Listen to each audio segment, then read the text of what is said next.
তো দেখো বন্ধুরা, আমরা চলে এসেছি মধ্যমগ্রাম সোলে কিচেনে আমার বার্থডে সেলিব্রেট করতে।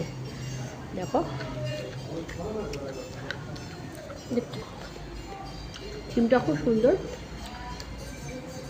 পুরো তোমাদের সাথে দেখো শেয়ার করছি। দেখো দেখো এই একটা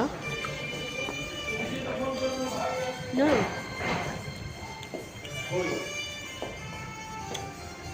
আমি কথা বললাম আর এখন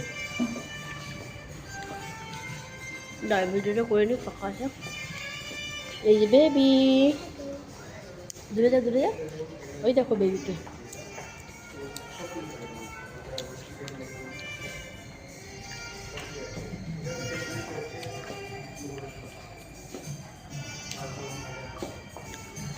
প্রচুর এসি রয়েছে, সব ঠান্ডা ঠান্ডা কুল পুরো। তো চলো তোমাদের এখান থেকে একবার দেখো, দেখো সুন্দর লাগবে। এখান থেকে একবার এখানে কিছু নেই স্ক্রিন, এইবার এখান থেকে তোমরা একবার দেখো বন্ধুরা, কি সুন্দর লাগছে। প্রচুর সিটিং অ্যারেঞ্জ আছে, 1 2 3 4 5 6 7 8 9 10, অনেকগুলো টেবিল আছে। খুব সুন্দরভাবে আমরা এনজয় করলাম, অনেক কিছু আইটেম খেলাম, যে ট্রাই করলাম অনেক কিছু আর কি। তো চলো টাটা বাই। মেয়ের বার্থডেটা এখানে সেলিব্রেট করবো, সেটার জন্য একটু আলোচনা হচ্ছে ওদের সাথে। চলো টাটা।